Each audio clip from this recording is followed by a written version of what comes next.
cops came, I jump on top of the police car. Yeah, I jump on top of the cop car, jumping up and down on the cop car. Jesus coming tonight. So I said, anyway, it took me, it shackled me, handcuffs, feet, threw me in the back of the car. I said, I think they want to kill me.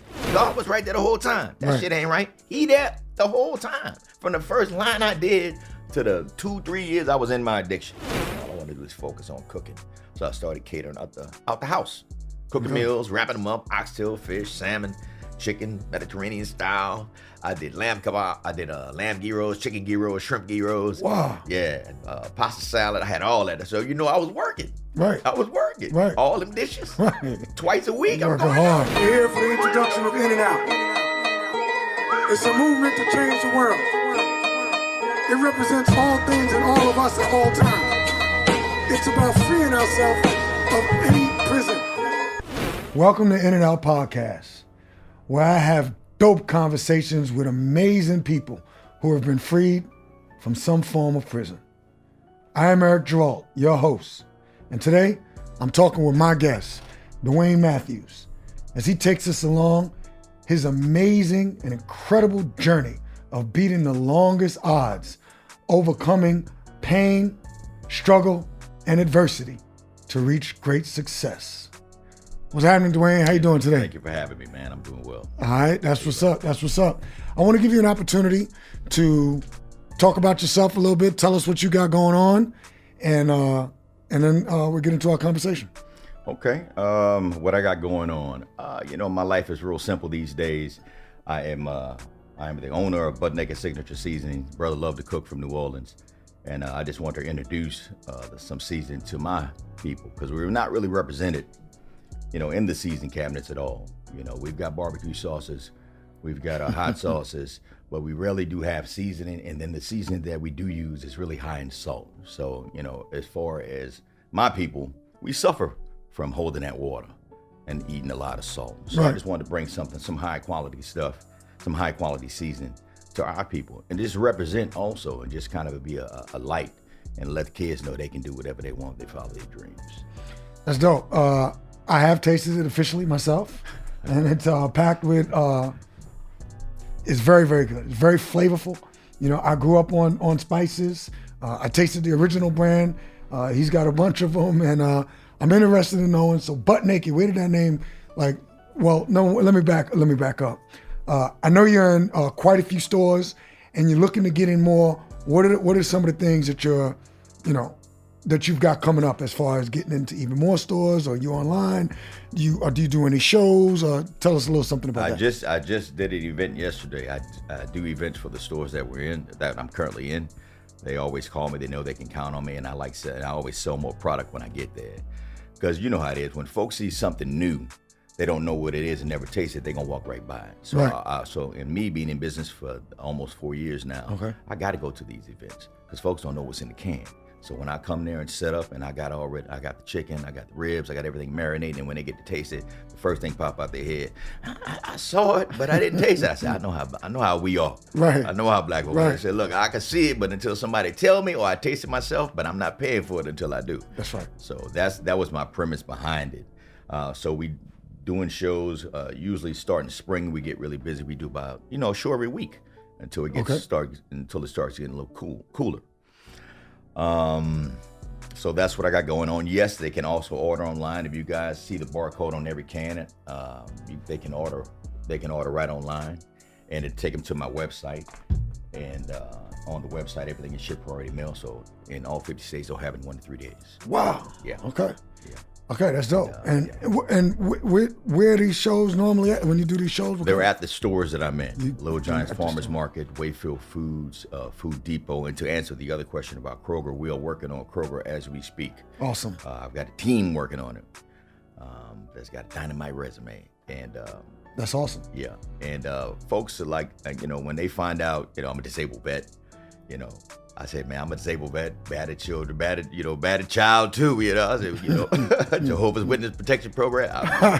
So the disabled veteran is helping me get in Kroger a little bit faster, and being a minority-owned business as well.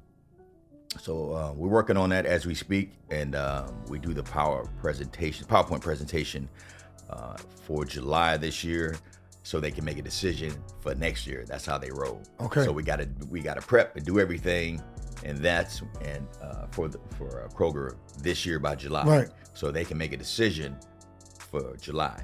How many units for 2025? How many units they need? How many stores they're going to put them in, and so forth and so on. So it's a process. Everything's a process. That's tremendous. A lot of people might not know, but I just happen to know.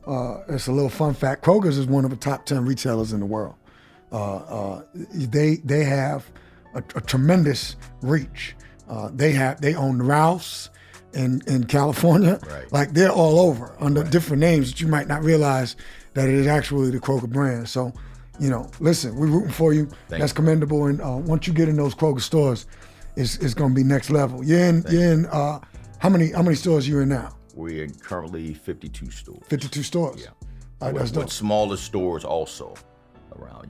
Me, man, I'm hustle, man. I put that seeds in the truck and I go hit these stores. And no question, as you should. And they go, I don't know if I need it. I said, open your hand, taste it. That's a wrap. And they're like, yeah, let me get some. Yeah, let me get a case. And then they call me, and next week I need 2 more cases. And it builds up that way. So it's just about building relationships. And I already know how folks gonna take to the season once it gets out. Right. Once they meet me, I know they kind of standoffish, but it's nothing like when I sold cars, when folks looking at me like the enemy. So it's a whole lot different when you feeding folks than when you try to sell them a whip. Right. Yeah. When did you so I know you mentioned you've been in business for about 4 years. And I think, when we was offset, you was telling me it happened like during COVID. Tell me about that. How'd that happen? Well, we LLC'd in August 5th, 2020. Okay. That was coming up on 4 years this August. Yeah. So that's when we were finally incorporated. But I didn't get product until December, and then January. Because forming a company is one thing, but then you've got to find a co-packer that you trust with your recipes. So, and I went through a few, but I had to go back home. So right. I had to go back to Back Louisiana. home? I had to go back to Louisiana. Who else gonna make a Creole Dust for people in Louisiana? Who are you gonna trust with your co-packer? Right. In order to get in stores, you had to be USDA certified, FACA certified. You can't just be in stores whipping mixing seasoning in your tub. Right. Putting them in cans, hitting them with the top. You Right. gotta have a real you gotta have a legit co-packer to get in some stores, because the stores that I'm in, they got criteria for the co-packers. Okay. So I couldn't just be with any co-packer. Gotcha. So I got a good one right now. We got a real good relationship we've had in the past since December of 2020. And, working out the kinks and just building relationships and maintaining relationships. That's what I really found out everything is about. Just maintaining the relationship. Business is relationship, Yeah, right? business is relationship. Having the respect who they are, have them respect who you are. Folks don't know who you are, and just because some folks might not show you respect, with that PTSD that I have. So, usually it's like, it's usually that instead of just talking it out or mediating. Right. It was always violence. Right. It's none of that anymore. Right. So yeah, I've been through a lot of therapy. Okay. So and I'm going to come back to that because, listen, we either all have been through therapy or we need to go through some therapy. Absolutely. And I'm speaking for myself. So how are you working out some of those relationships? You said it's all based on relationships. Yeah. Like, Just maintaining what we have. Okay. And letting folks know what you say, what you demand, you're going to hold to it. Gotcha. You're going to, this is what I want. I had one time when they sent me my red can with yellow tops. And then the person behind the desk said, well, shit happens. Send it all back. Right. Sent it all back, drove down there, got in their ass. We got it all worked out. Right. And I'm still with these people. Okay. So I guess that, it's something that they usually do. But I said, man, look, I'm not them. I'm me. And you're going to show me the proper respect that I deserve. Okay. For my country. There's a lot of folks that because God is in me, still alive. You know what I mean? That's dope because I appreciate what you said, because as I'm looking at it and listening to you, so you're going to be accountable yourself, but you holding the people you're doing business with accountable also. Absolutely. And I guess that's where the respect, it goes both ways. It builds it's a two-way after street. time because Right. they get to know who you are. Right. So by you sending it back, you was letting them know, like, listen, this is my expectations, and you got to do it right. Yeah. Because if they don't do it right, and you giving out to your customers, right, then you can break the respect between you and your customers. Right. It's like, what in the world is this? I bought this as red, but it got a yellow we got a yellow, or yellows, we got a red, right. you know. I wanted some consistency. You gotta have, you gotta have consistency. And the main thing I've been focused on for the last 4 years is what's in that can. But it's got to be consistent. And consistency is respect is all about consistency. It's key. It's key. It's who I am. It's who you are. It's who I am. I treat you like I treat me, and I get it. And that's why I usually get so upset when folks don't see. But everybody not like me. Everybody ain't like us. That's right. Yeah. And no doubt. All right. So that leads me. That's a perfect segue because, okay, it's about consistency. We know you started about 4 years ago. Yeah. You know, Offset, you was telling me you basically got into it during COVID, and you can expound on that, but I want to know the backstory. Number one, I look at it and it says veteran. I see a United States flag on each of these. So you're obviously repping your country. You mentioned that you was a veteran. You mentioned that you need therapy, that you suffer from PTSD. I think you mentioned that, but we got to know the backstory to that. Like, how did you get into cooking? Where did that start? You know, why do you have the flag displayed on each of these? Yeah, what's the background? Okay, I tell you what. You know, I love cooking. I'm from New Orleans. All right. And you know, my mama, I really inspired by her. She would. Mama, what is that? That's my grandmother. Okay, we call her all mama. right. That's I guess French or something for mama. Okay, dope. Yeah, like Bonton Roulette. Right. Like Yeah. So, I'm Haitian, so I already knew that. You already know. Right. We got. I needed y'all to hear it. We got here right after y'all. They dropped everybody off in Right. Louisiana. They sold them up through the United States. That's so we right. know I how it might have goes. missed that. Right. You know, at one time, well, I'll tell you this. You know, when I was in the desert. In the desert. When I was in Saudi, when I was in Desert Storm. You were in Desert Storm. Okay. Yeah. In the early 90s. In the early 90s, 92. My wife was pregnant. I left.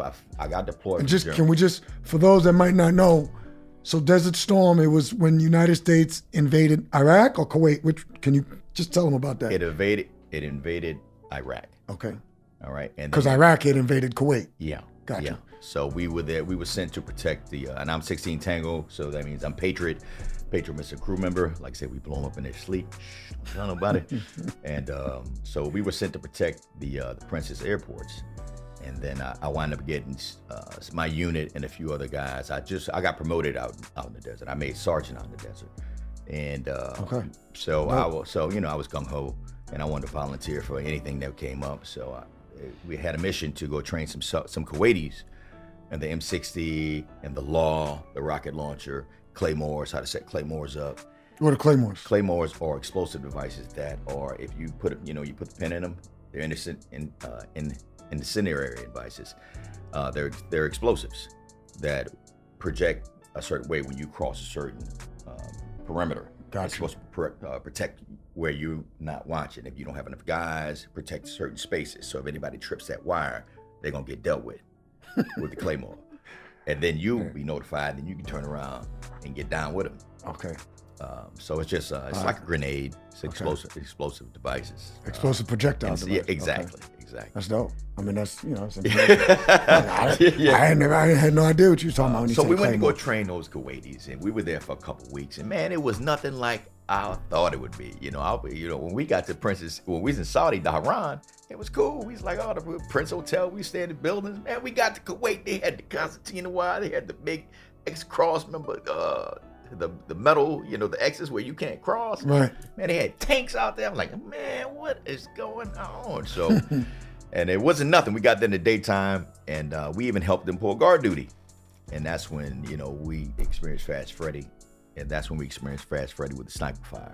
Fast Freddy with the sniper fire. Yes, yeah. I don't know what that is. Fast Freddy's what they call the snipers. Okay. Taking pot shots at us because they know where we at. These are Iraqis. No, these I don't know who the hell. I don't know who they were. There might have been Kuwaitis that didn't like us being there, because there's That's what I was two going to sides of the ask story. you, because they sold us a story like we're here to liberate Kuwait. Nah, they don't want us. They all love us. People don't want us there, man. Okay, got you.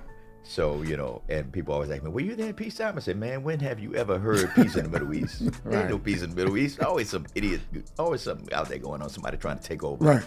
And then besides, as far as what we do, we trying to set the governments up too, to work in our favor. That's right. So you know how it goes, man. Right.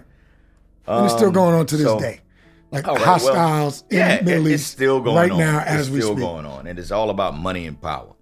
So, and we were puppets. We were 18, 19 years old, man. We thought we were serving our country, doing the right thing. Right. But only when we get older, you find out, it was running that's G the narrative. on me. It was running G on me. Saves energy. So,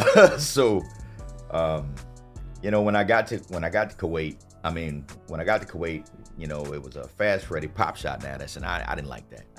So, and I'm sure you man, didn't. yeah, man, I because the rules of engagement, we couldn't even fire back at them. Oh, you we just had couldn't. to. We had to go report it and go take cover. Oh, okay. I hated that. So I had a bad taste in my mouth with the military right then. Gotcha. So when I went back to my unit, everything was cool. I'm back with my unit, and I was supposed to stay until December. My wife was pregnant with my daughter, and she was supposed to come in October. So I was supposed to be home by then. Okay. I was going to be, go home a couple of months early by then. She came in July. Wow. Well, I'm thick out there in the desert. So I got orders and left my guys out there. And that always eats me up too, because I left my guys out there. Gotcha. I talk Sergeant Brown. I got one partner, and we really don't talk. But some of my real good guys, I left them out there in the desert. Okay. And so I left that stressful situation to come back to my daughter being born, 1 pound, 15 ounces, no bigger than this in a little plastic box. Wow. How many months? She was 1 pound, 15 ounces. She was 3.5. She was, she was 3.5 months. Right? Yeah, she was 3.5 months early. Premature. Okay. Yeah, she was little. She was 1 pound, 15 ounces. Wow. She was in this box. And, and so I'm there with my wife. My wife's upset. I'm just glad. They say black females have the strongest survival rate when they preemies, black women. Yeah. Wow. Yeah. They say I'm not surprised. They said they. Yeah. I don't care if they're a pound. They're gonna be straight. They just, you know what I'm saying? Yeah, they want to live. So just sing to them. Right. So they're not ready to die. So I got attached to this unit at Fort Mac because being active duty, I still had to get attached to a unit and report because I'm in the military, even though I'm on TDY or emergency leave because my daughter was born early. Can I just pause you for 1 second? Little side note for y'all. I got to get this out here. This is another fun fact. So my dad worked for Boeing at the time, Force Mac, Forces Command, one of the most important military bases. It's like the brain of the military base at the time. And he wrote the program for every single person that was deployed in Desert Storm. Wow. He wrote that program. Wow. He was a systems analyst. Wow. So shout out to you, Dad. Shout out to you, Dad. I salute you, sir. Glad you made it home. Whoa. Well, he never went over there, but still. I got you. He wasn't actually in the military, but it was a government contract, so he wrote that program. Gotcha. You said Fort Mac, man. I was attached to Fort Mac. Salute to your father. So I was attached to Fort Mac, and they had this colonel.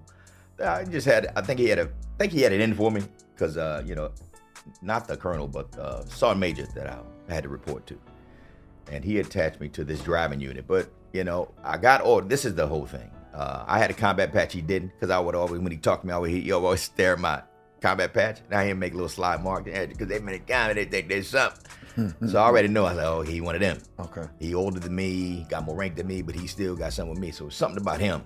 He insecure about himself that he don't like about me. That's I said, right. okay. So I got orders to go back to Fort Bliss.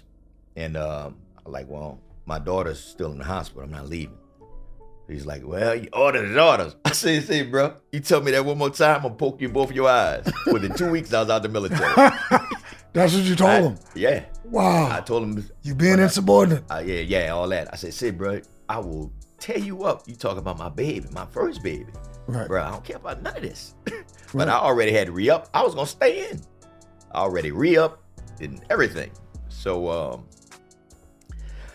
I said, so I bypassed him, went to the chaplain. Chaplain's a colonel, looked like an angel. Big old, tall, white guy, blue eyes, silver hair, looked like Jimmy Stewart. I told him what was going on. He said, what? And he said, what? I said, what? 2 weeks I was out the military. Wow. Me and him we stayed friends for a very long time until he passed. But you were out, I was out 2 weeks. But you got an honorable discharge, right? I got a hardship discharge, Okay. which is an honorable discharge, meaning that I still qualify for all my benefits. Gotcha. It was a hardship. Awesome. So you touched his heart. Yeah. He probably, he was able to relate to probably his own children. Once I told him what that first sergeant told me, he was like, what? I figured I'll take care of everything. Gotcha. He's like, go ahead on about your business. Go to your daughter. Go spend time with her. 2 weeks I was out. Love it. So, so I went from, handling, $1 million worth of equipment, missile reload operated GMT, HEMT, Patriot missiles, to doing security. I wasn't, I didn't care. Right. I didn't care. I just wanted to make sure my daughter was all right, my family was intact. so on and so forth. Got a job selling cars. Wound up selling cars for a long time. It was, like I said, just like the military. Almost 20 years I did that. And then I started making money. And then the power got to my head. And me and my wife got divorced, separated. Okay. And I just dove off. I guess I went into depression, because I really wanted my family and I really wanted things to work out. But, and as a military man, when we don't do things and things fail, we really take it personal. Okay. And, I just turned to the dark side of things. People at the job, I was that small little lot, man. I started selling coke to them when they play poker, they stayed. It was a little lot, so I was selling coke to those guys. And it turned out, hey man, why don't you come stay with us? So I wound up being the dealer to the user. Gotcha. And then it just spiraled down from then, because I had a lot of unsettled issues in me, from the war, from my daughter, from my divorce, to just running the streets, being young, father not being there or whatever, and just wanting to do a lot, but doing everything, falling to the dark side of things. Okay. Getting happy, making money, but then turn around and do dark things with the money. Did you find it, like, directly coming back from I think it was called Desert Storm, from the war? Did you find, like, interacting with your family? Was that like interacting with your wife and just? I was labeled as crazy, even to this day. I'm you was crazy. labeled as it, I'm but crazy. did you personally have difficulty in, like, if you got into conflict or whatever related to your time and actually being out there in the field? Nah, man, we were jail. Me and my Okay. guys were like this. It's only when I got out and dealt with these civilians, that's when I had the problem. Okay, that's what I'm getting No at. honor, no loyalty. These folks okay. are cutthroat out here. Right. And me being young, You I was expect 21 everybody right to be now. like they are in the military. Yeah, keep your word. You say you're gonna be here, be There you here. go. So I had a janitorial service, man. I had 7 Hooters. I was 21 years old, bought it to a janitorial service. And I had 7 Hooters, and man, and I did that for a year. And then I realized, hey man, people, hey, I need you to be here at this time. People just leave me hanging so bad. I tried things and thought I like it, but anything that I've ever tried, it only lasts for a year. Okay. And I gave it a year. Put it to you that way. I said, I'm gonna give it a year, see what it does. Right. And at the end of that year, like, man, I ain't doing this shit. I don't like this. Yeah, I was like, I just didn't want to do it. The headache, managing people. It's not just having a business like a restaurant. When you have a restaurant, it's not like you just own a restaurant. Man, you got to deal with distributors. You got to deal with the clientele. You got to deal with your employees. So you got to be a whole licensed psychiatrist. Different form of relationship. Yeah. Business is relationship. Yeah, but it's like, what do you want to do? Do you want to spend your time doing those things or not? So you were selling cocaine. I was selling coke. With a partner of mine that I had a janitorial. I had a janitorial service. Then I did a pager company, and these things are connected. Because after a year, I had a pager store and cell store in Decatur, right on Columbia Woods Drive. Okay, wow. I had I time know exactly. communications. Okay. We were the first cats to come out with prepaid phones, quasi kept for the Wow. Olympics. That's what's up. Until that business ended, when I came in from being at the dealership, because I sold cars, so I used to set up at the cars and give free phones to the people who bought cars. So I came back to the office and he had 2 kilos. I was like, Your man. yeah, I was like, say, bro, I told me it's just nickel and diamond, bro. What's this? So I dissolved that shit with the quickness, because I had a baby. He's from New York, little hustler. You know what I'm saying? Right. With the Lexus, no gas money. That was him. He's like, That oh, was my boy. let's get money. Yeah. You selling Let's it. get I right. got what you So need. I said, man, so this ain't gonna work out. So, man, so basically, instead of selling it, I got rid of the page store, went back to selling cars. Real depressed at the time because things didn't work out. My business wasn't working out, just divorced. And like I said, man, that cocaine, it wasn't doing it for me. Wasn't getting me high as I wanted it to get. And then I didn't realize. Wait a minute. So you were selling, you were using too? Yeah, I was selling and using. Okay. I was selling and using coke, Okay. bro. And Well, how did you start? When did you start using? Were you in the military or no, the job? I was out in the military. This is when I was civilian. You just started partying, basically. I just was around my surroundings. You know, like I said, I was, the guys at the car lot. At night we close up the car lot. We start playing poker. Okay. And they'll call me, and I leave my house. I bring them a dub, or I bring them a 8-ball. Right. And they'll be up all night. And you too. Well, at the beginning, I wasn't. I just was Okay. doing that. But when they say, "Hey man, why don't you come play some poker with us?" Oh man, try a line, man. It ain't urgent. And Yeah. I was like, "Ooh, shit." Y'all had I like 24-hour games. I love this shit. Boy, I love it some poker. What? Oh, it's fabulous. fabulous. Right. You Loved it a know. little too much. Well, like I say, at the end of the day, when you got to get up at 7, and Right. you got to get up at 7 to go to work, and you ain't been asleep all night, you keep doing this 4 or 5 days a week. Right. Man, I was killing myself. Man. Right. I was killing myself. But it wasn't doing enough, so it wasn't hitting that spot, man. So, I tried rocks. Okay. I said, rocks, man, maybe they'll get me there. Okay. Coke ain't doing it for me. And that rocks, 15 seconds, you there. Right. 30 seconds, it's gone. Right. Now I got to chase that high. Right. $20 here, $20 there. So the check is gone, So, man, I just wound up being homeless. Lost my apartment, lost Wow. my job, because I wasn't coming in. Or I kept calling in late. So, man, I was homeless. And it was rough. Right. It was rough. How long did that go Living on? with friends. Okay. It didn't last long, man. I think, I smoked rock 6 months. That shit whipped my ass so quick, I was done. So let me ask you something, because I know, listen, obviously I'm a black man in America. I done had my share of people that I know that abuse drugs, and I asked someone before, and I'm always asking this question, and I really want to know. I just like to get different opinions, because people have opinions about addiction, Yeah. and I want to know. One particular person told me before when I asked him, why do you keep getting high? Somebody was really, really close to me. I said, why do you keep getting high? It was a family member. And he said, cuz, it's just because I love getting high. So, and it might be different with each person. Would you say addiction to crack, cocaine, or cocaine, is it more of a, you just love getting high, and when you make a determination, you can stop? Or is it like a chemical thing where it's harder for some people when it got you, and you just can't stop? How was it for you? Well, I call it hitting your bottom.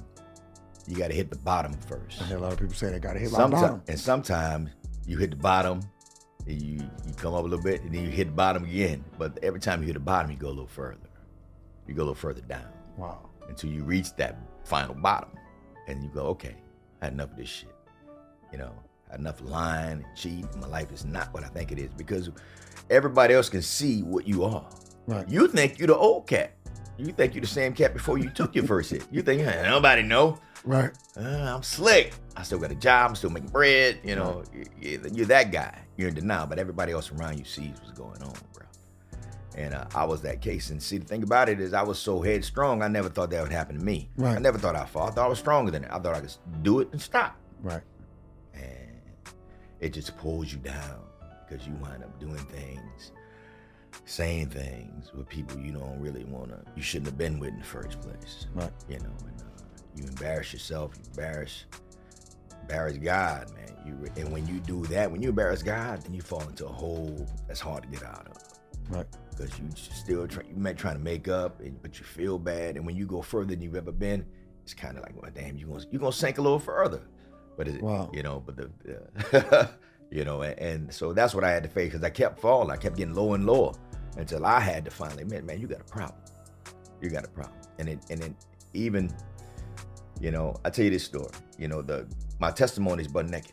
Right. And man, look, I was getting high one night at these apartments, and I think somebody put some Sherm or some PCP in with something I was smoking. Okay. And the pants that I had, I just got out of the shower from a run,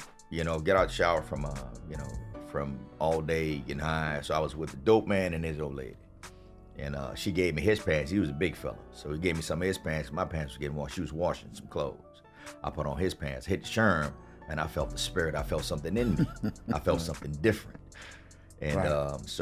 So you thought, right? yeah, You so I thought was it was the like, spirit. I thought it was, I said, something in me, Lord. Jesus Christ, I got on need, Lord, come get this demon out of me. So I'm running outside, talking about Jesus here, he coming tonight. And the pants were big. Right. So they came off. Oh my God. So I'm in the middle of this Econo-Lodge, which shaped like a U. Okay. And, right. and I'm in the middle of it, going, Jesus coming tonight. I'm warning all y'all, Jesus coming tonight, y'all better get right with the Lord. Bro, the cops came, I jump on top of the police car. Yeah, I jump on top of the cop car, jumping up and down on the cop car, Jesus coming tonight.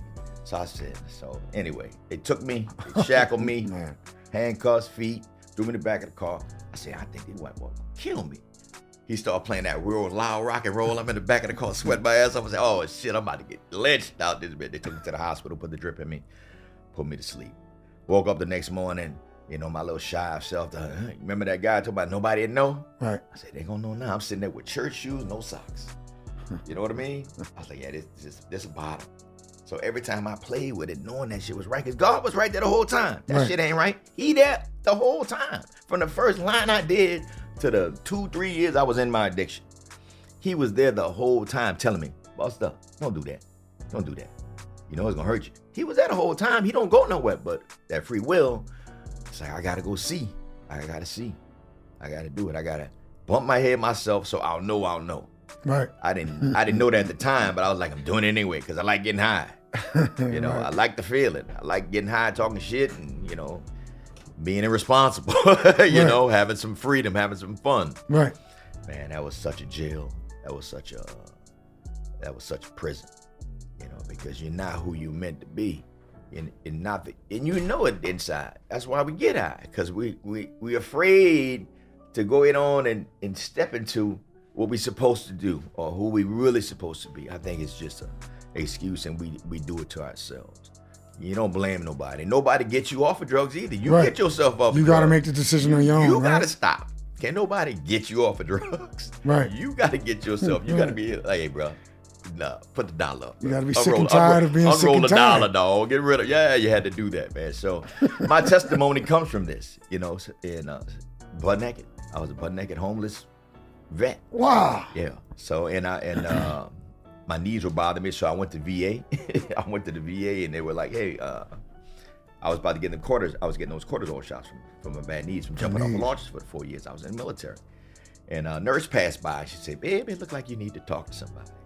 Wow. So I was like, really? I said, you can tell? I said, what? I said, you think you? How the hell she know I that? can tell. So I went to the mental health. She took me to the mental health part. Holy cow! Just on her saying that. Just on a hunch. She walked me. She's like, really? So she's like, walk me. She said, come on over here. This mental health. Tell them you know who you are. Tell them who you are. Give me your name and fill out this questionnaire. And it's like, okay, well, you got symptoms of PTSD. I'm saying, what the hell is that? Holy cow! What the hell is that? So it turns out I had PTSD, and that was back in 08. That was in 08, and it was in 08. Yeah, when I finally got some help, and I've been going to therapy every week since then, since 08, to figure out what's going on and realize other folks got it, issues. It ain't about the drugs, man. It's about inside. It's about that demon inside telling us we can't do something that we know we can do, and we got it, and we don't give that demon permission, because we think, oh, you ain't shit. Nah, man, it's a balance. You got devil here, you got demon. It's a balance. You got to have that balance. You hear what he's saying, but you hear what he's saying, and in the middle, that's where we're gonna come up with a beautiful plan. You don't listen to him. You ain't gotta listen to him, but he got your back. But we like listening to him because these people out here, trust me, they got a lot of that in them. So we gotta know what's going on. We gotta be trained. Everybody ain't rainbows, butterflies, even though Lord, like, I know, but I got you because I protect you in the 5D. But I say still, I need to know what's happening. I was always that guy from my military. I need to know what's going on. I need to know what we're doing. What is the sit rep? What is our mission? So I always want to be that guy in the loop. That's dope. Yeah, and I appreciate you for saying, listen, I was going to therapy every week since 2008, and I'm still going. Absolutely. I feel like maybe a lot of people in our society, especially, in our neighborhoods, a lot of the times people that look like us feel like, they might have something that's bothering them, but they might feel like there's something wrong. We're going to seek help, to seek therapy, or seek mental therapy, but it's important and it's needed.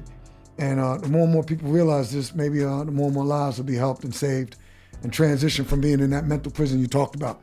I'm happy you use that, that word in your terminology, not mine. You say, I was in, it's a hell of a jail. It's a prison that I was in. Like, you weren't physically in prison, but you was mentally in prison, and you couldn't get out of it until you figured out a way to make that determination, and that came with help. So there's nothing wrong with that. But go ahead. I just needed to get that out. A lot of help. A lot of help. Okay. But you got help. Yeah, I look forward to it because we do, as humans, we want to talk and we want to kind of figure things out, and we need somebody to talk to. So I always say, who better to talk to than a licensed professional psychiatrist, somebody that's in the field. Now, it's still a give and take because you always, even though when you meet psychiatrists or psychotherapists and things like that, you've got to meet to make sure you're a good fit. For me, my therapist is a combat vet. So he knows exactly where I'm coming from when I'm talking to him.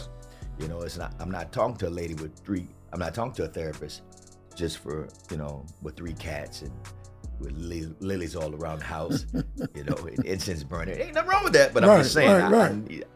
And maybe that'll be for later. But right now, I needed that guy. Well, that person that you speak of with the 3 cats or whatever, they will probably relate with someone else that can relate to that. Exactly. You had someone as a vet that could relate to you better. That's my point. So when I always mention therapy, I always say, it's okay if you're not a good fit. Still don't give up and find the right person that you can talk to. Because there's somebody out there that's been through what you've been through that can probably help you a lot better. That's what I mean. That's dope. Just get somebody that understands where you come from.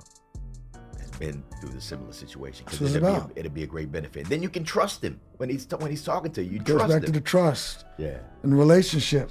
So you, all right. Well, listen. Okay, so that's where the name came from. Yeah, but that's my you've testimony. been through a lot. That's your testimony, and it's dope. I respect it. I love it. Right. Because I'm sure. Listen, there's got to be a lot of people out there that's listening. It's like, yo, I can relate. Some people that been through it and got off.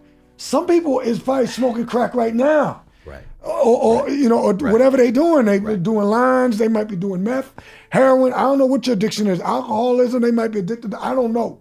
But we got addictions. Like a lot of people have been in some type of situation where they had an addictive personality, and that they was locked up in their mind and they couldn't get out of it because they was in the mental prison of addiction. And you got to get help. You got to be willing to say, yo, you got to recognize that you need help. And you got to seek help, and you got to get help. Absolutely. But my next question for you is, because I want to know, like inquiring minds want to know. Okay, you said you came up with the name, or basically, you gave us a teaser on, you were butt naked essentially when you got locked up, and that started when you got arrested on top of the police car. You were bugging. You was on whatever you were on. Right.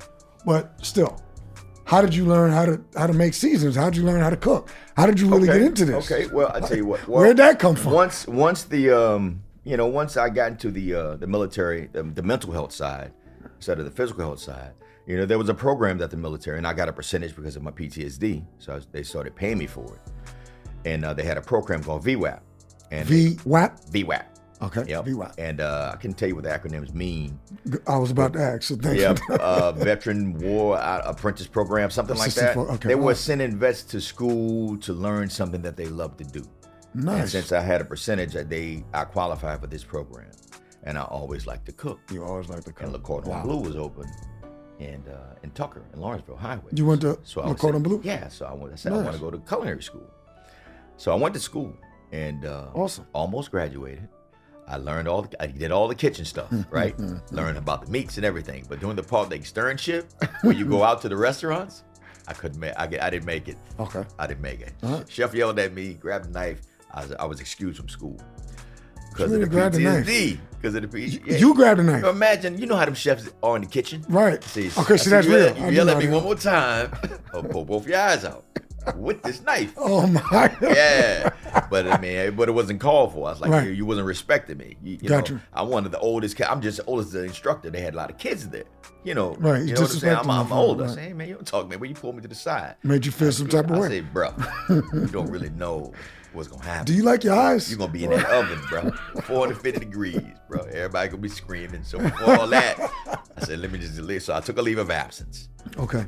And so that's what happened. And I started catering, out the house. But I always, everybody would always tell me when I cook for, man, you need to open a restaurant. But I know restaurants are hard work. Right. Brick and mortars, I know that's money and that's time. And we were talking about it, and I said, man, I don't think I'm gonna be anybody's psychiatrist because I got to deal with too many people. And all I want to do is focus on cooking. So I started catering out the house, cooking meals, wrapping them up, oxtail, fish, salmon, chicken, Mediterranean style. I did lamb kebab. I did lamb gyros, chicken gyros, shrimp gyros. Wow. Yeah, and pasta salad. I had all that. So I was working. Right. I was working. Right. All them dishes. Right. Twice a week. I'm working going hard. out. I was working. I'm working 7 days a week. Putting in sweat equity for real. But I was making bread. I was getting happy. I was like, wow. I was knocking off that credit card debt. Now you see you could do something that you love and make money. Exactly. So I had a base. Folks knew who I was when it come to cooking. Nice. And when they have Saturday events at the dealerships, they usually invite me. They pay me to come out and cook for them.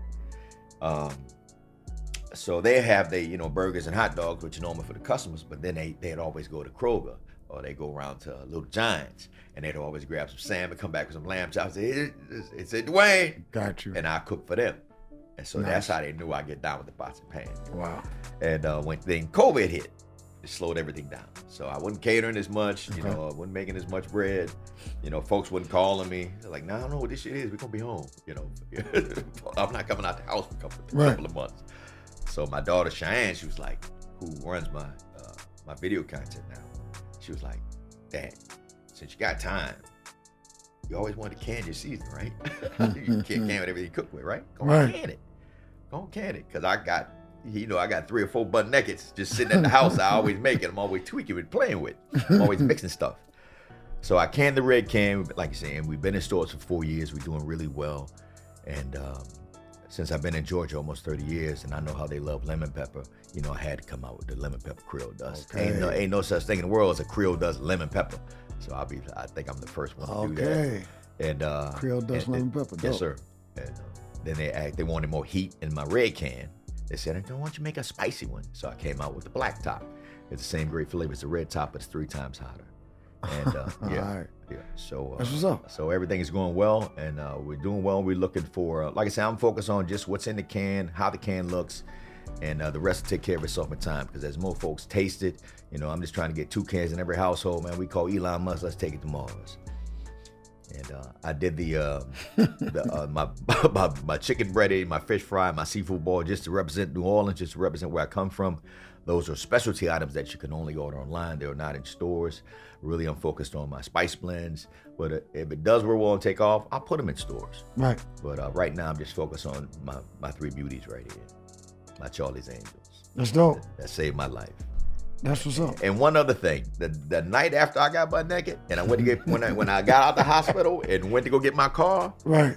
the lady, one of the ladies who was out there, I don't know, I didn't see her. All I saw was my Honda. I'm gonna get my keys and I'm about to get the hell out of here, right? When I got the keys, about to open the door, a hand touched me on the back of my shoulder and said, "Baby." I looked, she said, "You're gonna have an awesome ministry." I said, "Okay." So I got in the car and left. I always remember that lady. I remember that lady, what that lady told me. And it really, and it you got a stuck with testimony. me. It stuck with me. And it was a good thing it stuck with me, because I always remembered that one thing. There's certain things you remember. Right. When No you're question. from a kid, some things we don't remember, some things we do remember. But I always remember that lady told me that. And it just was like, it was a glimmer of hope for me. Right there when that lady said, I was like, wow. Wow. Thank you. Because I do love the Lord. Always love him. Right. But my actions be actions, bro. Right. My Actions speak louder than bro. words. But I love him. Right. I always love him. But my actions, everybody wouldn't agree how I love him. Right. Even myself, like I said, we the first ones to be hard on ourselves. Right. No question. So, but all that I've been through, man, everything that I've been through, I always love the Lord. I still love the Lord this day. And now that I've slowed my life down so much, and focus on the things that I want instead of external things, people, places, things. The biggest thing that I've learned in all of this is to focus on myself. Focus on myself first. Focus on the things that I love to do. I'm number 1, number 2, and number 3 now. That's right. Instead of, running to everybody's aid with that military talk. See, nobody ever talked. I had to detach. I didn't have a debriefing when I got out. Right. I left straight from the desert to go see my daughter. I didn't have a debriefing. I didn't know anything about transition. Right. So, but I was headstrong, and I learned fast. I always learn from my mistakes. Right. Right. Even if I keep repeating them, I go, okay, I know that ain't right. Right. Even if I do it again, I know what to expect. So just manning up and being there for myself. That's the biggest thing I learned. I'm the number 1, number 2, and number 3, bro. That's dope. I'm happy you said that, because one of the number 1 things that I learned, and I say it all the time, which helped me get out of I was in a mental and a physical prison. When I was in prison, I was in a mental prison. It was torture. I was miserable every single day. But someone told me and taught me, they said, man, you got to focus on yourself. And I took that to do the rest of my time, and I took that with me, and it's still with me now. And that's why I can have a measure of success, and because I'm happy every day. And that is success, because I wake up every day and I make a decision to be happy. It's about making a decision. You got to find things that you got to have gratitude. The fact that you woke up and that you Listen, we could always say it could always be better, but you really got to realize that, it could always be worse. So when you realize that and you focus on yourself, you have that happiness. And so that just stuck with me, what you said. It sounds like once you started focusing on yourself, 1, 2, and 3, it sounds like to me that at this point it was either the beginning of, or you was beginning to be mentally free. And that's a dope type of freedom, because then you could excel in so many other lanes. And I want to say that you said many people might have not thought that you loved the Lord based on your action back then. But now I'm sure those same people can see that you did love the Lord and he loved you based on your actions now, because you're doing great things. And by doing those things, you're growing, you're prospering, you're able to not only help yourself, but to help everyone around you. And by coming in and sharing this testimonial, you helping countless number of people that's watching right now. So that's dope. I commend you on that, brother, and I appreciate you. Thank you, brother. I want to do a segment that we call In and Out segment. Okay. Where I ask you a couple of different. I'm just going to throw a couple of different words out there, and you could say, you could just give us a couple of words that come to your mind, or you can give us a thought that comes to your mind. You can say whatever you want about it, but I just want to throw a couple of words and tell me, what do you think of when I throw these words out there with you? Okay. It's just a few minutes, just a few words. Love. Love yourself first. Family. Family is where you learn how to treat society. Nice. Pain. Pain is the greatest teacher of them all. I like that. Freedom. Free your mind, your ass will follow. Forgiveness.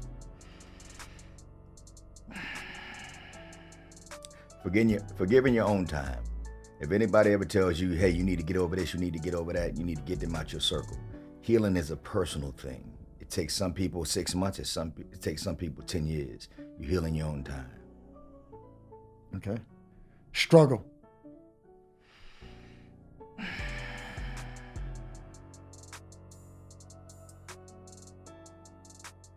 Struggle love. Right. I was trying to think of something else, but struggle love just said struggle love, struggle love, struggle love. Struggle love is something I don't want. I want some. I want real love. I want love. And the first thing you gotta do is, like I said, is love yourself. And I don't. And the biggest thing, along with that depression, is man, I just wasn't inspired. I had to put some days together. I had to put some good days together. I had to love myself, and then put one day together, put two together, put a week together. Find out what I love to do. Start doing that, and built up love for myself. It is a process, man. It's a process. From what the guy you see here is not the guy I was last year, not the guy I was 6 months ago. And when you start changing every day, that's when you know you hit it. That's when you know you're onto something. That's dope. Yeah, you're right. What's your passion? Making people happy by spreading my Creole dust everywhere. I was gonna say making people taste buds happy. Yeah, I love to cook, man. So I love to cook. Like I say, when I was selling cars, when I was trying to get money from people, it seemed like but I always loved the passion of cooking. It's totally different when I'm feeding folks and folks running to me, give me that. Let me taste that. Right. Then folks run away from me and say, nah, I don't want that. Leave me alone. Right. I'm working with somebody already at the call lot. You know what I mean? It's a total different thing. But I'm just glad finally I've arrived to what I'm supposed to be doing. And I'm so thankful to God that he kept me around so I could do it. And I want to make my people proud. I want to make my family proud now that I'm in it. So I'm really back on my game. I'm back right there on that mission statement. What's a sit rep? Every morning I wake up, I'm back. Right. It's a good feeling. That's dope. That's dope. And you should be proud. You're making us proud. Thank you, bro. And last but not least, what does In and Out mean to you? In and out? Yep. Yin and yang. Yin and yang, black and white, yin and yang, in and out. Can't have one without the other. That's what's up. Can't have God without the devil. All right. I love it. I love it. So we're getting towards the end, Brother Dwayne, and I wanna ask you, I'll give you an opportunity to speak directly to those out there that might have been through what you've been through, that might have been down, that's felt that pain, that's went through the struggle, that's overcome adversity. Say something to them. Say some positive, encouraging words to help them get through the other end, and then finish it off by telling people where they can find you and where they can find Butt Naked. Okay, fam. Choose you first. Realize either you work for the light or you work for the dark. Once you figure out who you work for, you look at all those other relationships around you and you got to make some decisions. All right? I don't think folks are depressed. I just think they're uninspired. Once you find something that inspires you, you really have to drown all the outside noise, all those naysayers, all those doubters. You have to believe in yourself. And if anybody doubts you, you got to cut their ass off immediately. I'm a living testimony to somebody that shouldn't be here. It really shouldn't be here, bro. So if I can do it, you can do it. I promise you. You can find me at buttnakedsignatureseasonings.com. My number is 504-830-6096. My cell number's on every can of my product. I'm a regular cat. You can always holler at me. God bless you. All right. No doubt. We appreciate you for tuning in. You heard it from my brother, Dwayne Matthews. He had a lot to tell you, and I'm hoping that it's making an impact on you and that you was listening. Some of the key things that I took out of what he said, I hope you received the message. He told you to choose yourself first, choose yourself second, and choose yourself third. He told you to focus on yourself. He told us if anybody doubts you, get away from that person. You got to believe in yourself. Those are all Jews that my brother was given. This brother was at the bottom, and now he's up. You got to believe in yourself. The brother, he believes in himself, and he told you that his passion is cooking for other people. You got to check this brother out, butt naked. You got to taste the spices. You got to season your own food. He's giving you what do they call it? Do it yourself. He's giving you a DIY kit to be able to cook for yourself, even if you can't cook. Just sprinkle some of his butt naked Creole dust on your food, and it's going to be a taste that you will never forget. We appreciate you for tuning in. You know where to find us. Continue to tune in. INNOUTWW. That's In and Out Podcast by Eric Geralt. We appreciate you for checking in, for tuning in, and now we out. Peace.